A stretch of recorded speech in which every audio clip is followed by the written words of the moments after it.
வணக்கம் and welcome to EMIS பேசி Tamil kitchen. இன்னைக்கு நம்மளோட சேனல்ல என்ன பார்க்க போறோம் அப்படின்னு சொன்னா, குலதெய்வத்தின் முழு அருளை பெற இந்த பொருட்கள் மட்டும் போதுங்க. அவ்வளோ ஒரு சக்தி வாய்ந்த பொருள் இது. குலதெய்வ வசியம்னு கூட சொல்லலாம். இந்த பொருட்கள் உங்க கூட இருந்தா குலதெய்வம் எப்பவுமே வசியமாகி உங்க குடும்பத்திலேயே வந்து தங்கி இருக்கும். அது என்ன பொருள் அப்படின்னு பார்க்கலாங்க. அப்புறம் வந்துட்டு நீங்க வந்துட்டு இது எங்க இருந்தாலும் இந்த விஷயத்த நீங்க வந்து செய்யலாங்க. அதாவது வெளிநாட்டுல இருந்தாலும் சரி, குலதெய்வம் பக்கத்துல தான் இருக்கணும்ல. எங்க இருந்தாலும் சரி, இத செஞ்சீங்க அப்படின்னு சொன்னாலே, கட்டாயமா வந்துட்டு குலதெய்வம் உங்க கூடவே இருந்து, உங்க குலத்தை வந்துட்டு தழைக்கச் செய்யுங்க. குலதெய்வம் கூட இருந்தாலே போதுங்க. இந்த வாழ்க்கையில வந்துட்டு சொர்க்கத்த வந்து நம்ம இந்த பூமியிலேயே பார்த்துரலாம். அவ்வளவு சக்தி இருக்கு குலதெய்வத்துக்கு. இந்த குலதெய்வம் வந்துட்டு நம்ம கூட இருந்துச்சு அப்படின்னு சொன்னா, வெற்றி மேல் வெற்றிகள் கிடைக்கும். எல்லா விஷயங்களுமே நல்ல விதமா நடக்குங்க. ஒரு சிலர் நாம நினைக்கலாம், அவங்களுக்கு மட்டும் எப்பவுமே நல்லா இருக்காங்களே! நாம மட்டும் கஷ்டப்பட்டுக்கிட்டே இருக்கோமே! அப்டின்லாம் நெனைப்போம். அப்டிலாம் நினைக்கவே கூடாதுங்க. அது வந்துட்டு மத்தவங்க நல்லா இருக்காங்கன்னு பார்த்து நமக்கு பொறாமப்படக்கூடாது. 2வது வந்துட்டு அவங்க வந்து குலதெய்வ வழிபாடு வந்துட்டு முறைப்படி பண்றவங்களா இருப்பாங்க. குலதெய்வத்த வந்துட்டு வணங்குறவங்களா இருப்பாங்க. எப்பவுமே குலதெய்வத்த மறக்காதவங்களா இருப்பாங்க. அதனால பாருங்க எவ்வளோ ஒரு கஷ்டம் வந்தாலும் வந்து கிட்டத்திலோட நெருங்காது. குலதெய்வ வழிபாடு வச்சுக்கிட்டோம் அப்படின்னு சொன்னா, குலதெய்வம் வந்துட்டு தினமே நம்ம கோவில்ல போய் நிக்கணும்னு அவசியம் இல்லங்க. இந்த முறையில நம்ம வீட்ல இருந்தே நம்ம வழிபாடு பண்ணலாம். குலதெய்வம் கோயிலுக்கு நம்ம நேரம் கிடைக்கும் போதெல்லாம் போயிட்டு வர்றது நல்ல விஷயம். அது வேற விஷயங்க. ஆனா அதுக்காக நம்ம வந்துட்டு அ தினம் தினம் போய் நிக்கணும்லாம் கட்டாயம் கிடையாதுங்க. நம்ம வந்து எப்பலாம் நம்மளுக்கு குலதெய்வ கோவிலுக்கு போக சான்ஸ் கிடைக்குதோ, நம்ம அம்மாவ பார்க்க போற மாரி நம்ம நெனச்சுக்கணுங்க. நம்ம கஷ்டத்தை எல்லாம் தீர்க்கக்கூடியது குலதெய்வம். அவ்வளோ ஒரு சக்தி வாய்ந்ததுங்க. அடுத்து பார்த்தோம்னு சொன்னா, சரி நம்ம அவ்வளோ தூரம் வந்துட்டு ஒவ்வொரு வாட்டியும் போயிட்டு இருக்க முடியாது இல்லையா? அதனால வீட்லயே வந்துட்டு வழிபாடு பண்ணக்கூடிய ஒரு சக்தி வாய்ந்த முறை தான் இது. இதுக்கு வந்துட்டு ஒரு வெற்றிலை எடுத்துக்கோங்க. நல்ல ஒரு பெரிய வெற்றிலையா எடுத்துக்கோங்க. எடுத்துட்டு ஒரு மஞ்சள் கிழங்கு, இந்த மஞ்சள் கிழங்கு எடுத்துட்டு நல்லா கழுவிக்கோங்க. இந்த சந்தனம் இருக்கு பார்த்தீங்களா? சந்தனத்த ஒரு சொட்டு தண்ணீல கலந்துக்குங்க. சுத்தமான தண்ணீல. அப்புறம் ஒரு பிஞ்ச் அளவுக்கு பச்சை கற்பூரம். அதையும் வந்துட்டு அந்த தண்ணீல கலந்துக்கோங்க. கலந்துட்டு அத நல்லா கொஞ்ச நேரம் ஊற வச்சுருங்க. ஊற வச்சுட்டு நல்லா நைட்டு முழுக்க கூட அந்த மஞ்சள வந்துட்டு அந்த தண்ணீல வந்து ஊற வச்சுருங்க. இந்த சந்தனமும், பச்சை கற்பூரமும் கலந்த தண்ணீல நைட் ஃபுல்லா ஊற வச்சுருங்க. இது நல்லா நம்ம குளிச்சுட்டு சுத்தமா இருக்கும்போது தாங்க பண்ணணும். நைட் ஃபுல்லா ஊறுன அந்த மஞ்சள் கிழங்கு கிழங்குங்க விரலி மஞ்சள் சொல்லல. கிழங்கு, கிழங்கு மஞ்சள். அத வந்துட்டு நல்லா வெயில்ல காய வச்சுருங்க. நல்லா காஞ்சிரணும். நல்லா சுக்கு போல காஞ்சிரணுங்க. அந்த இது ஈரப்பதமே இருக்கக்கூடாது. நல்லா காஞ்ச பின்னாடி, இது வந்துட்டு நம்ம வந்து எப்போ வேணாலும் செய்யலாங்க. இப்பதான் செய்யணும், இந்த நாள் தான் செய்யணும்லாம் கணக்கு கிடையாது. நல்ல நாளா பார்த்து ஏதாச்சும் ஒரு நல்ல நாள்ல வந்துட்டு செய்யலாங்க. அடுத்து பார்த்தோம்ன்னு சொன்னா, அந்த வெற்றிலையில வந்து உங்க குலதெய்வத்தோட பேர எழுதுங்க. குலதெய்வத்தோட பேர எழுதிட்டு, அந்த வெற்றிலைக்குள்ள இந்த மஞ்சக்கிழங்கு இருக்கு இல்லையா? நம்ம சந்தனத்திலயும், பச்சை கற்பூர தண்ணியிலயும் ஊற வச்சு நல்லா வெயில்ல காய வச்சு எடுத்து வச்சிருக்கோம் இல்லையா?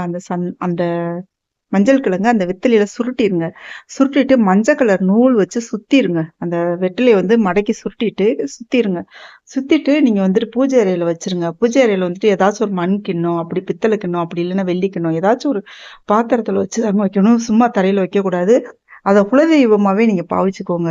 பாவிச்சுட்டு வச்சுட்டு, நீங்க தினமும் சாமி கும்பிடும்போது தீப தூபம் காட்டிட்டு, மற்ற தெய்வங்களுக்குமா நைவேத்தியம் வச்சுட்டு, நீங்க தினமே வழிபாடு பண்ணிட்டு வாங்களேன். குலதெய்வம் வந்துட்டு கட்டாயமா உங்ககிட்ட வசியமாவாங்க. இந்த பொருள் அப்படின்னு பார்க்கலாங்க. அப்புறம் வந்துட்டு, நீங்க வந்துட்டு இது எங்க இருந்தாலும் இந்த விஷயத்த நீங்க வந்து செய்யலாங்க. அதாவது வெளிநாட்டுல இருந்தாலும் சரி, குலதெய்வம் பக்கத்துல தான் இருக்கணும்ல. எங்க இருந்தாலும் சரி, இத செஞ்சீங்க அப்படின்னு சொன்னாலே, கட்டாயமா வந்துட்டு குலதெய்வம் உங்க கூடவே இருந்து, உங்க குலத்தை வந்துட்டு தழைக்கச் செய்யுங்க. குலதெய்வம் கூட இருந்தாலே போதுங்க. இந்த வாழ்க்கையில வந்துட்டு சொர்க்கத்த வந்து நம்ம இந்த பூமியிலேயே பார்த்துரலாம். அவ்வளவு சக்தி இருக்கு குலதெய்வத்துக்கு. இந்த குலதெய்வம் வந்துட்டு நம்ம கூட இருந்துச்சு அப்படின்னு சொன்னா, வெற்றி மேல் வெற்றிகள் கிடைக்கும். எல்லா விஷயங்களுமே நல்ல விதமா நடக்குங்க.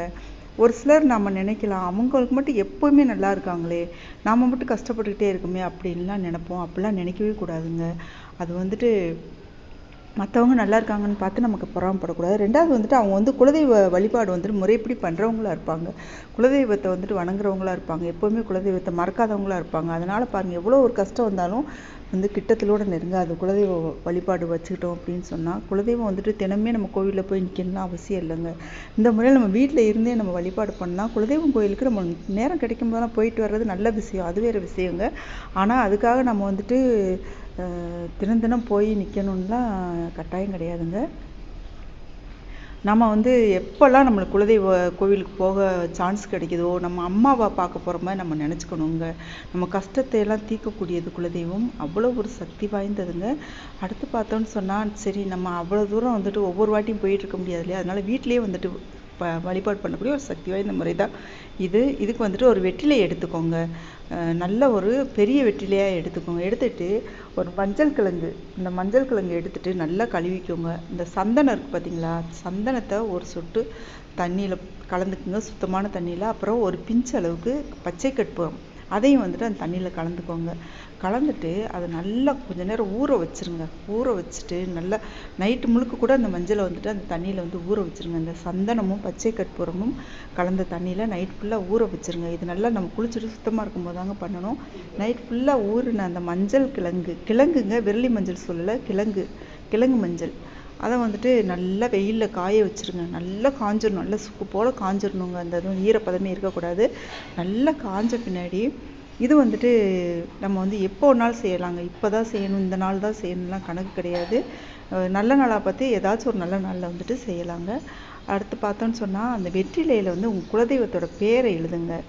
குலதெய்வத்தோட பேரை எழுதிட்டு அந்த வெற்றிலைக்குள்ளே இந்த மஞ்சக்கிழங்கு இருக்கு இல்லையா, நம்ம சந்தனத்துலேயும் பச்சை கற்பூர தண்ணியிலையும் ஊற வச்சு நல்லா வெயிலில் காய வச்சு எடுத்து வச்சுருக்கோம் இல்லையா, அந்த மஞ்சள் கிழங்கு அந்த வெற்றிலையில் சுருட்டிட்டு மஞ்சள் கலர் நூல் வச்சு சுற்றிடுங்க. அந்த வெற்றிலையை வந்து மடக்கி சுற்றிட்டு நீங்கள் வந்துட்டு பூஜை அறையில் வச்சுருங்க. பூஜை அறையில் வந்துட்டு ஏதாச்சும் ஒரு மண் கிண்ணம், அப்படி பித்தளை கிண்ணம், அப்படி இல்லைன்னா வெள்ளி கிண்ணம், ஏதாச்சும் ஒரு பாத்திரத்தில் வச்சு தாங்க வைக்கணும். சும்மா தரையில் வைக்கக்கூடாது. அதை குலதெய்வமாகவே நீங்கள் பாவிச்சுக்கோங்க.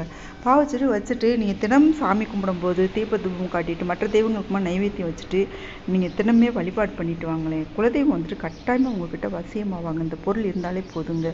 குலதெய்வம் உங்களை விட்டு எங்கேயுமே நகர்ந்து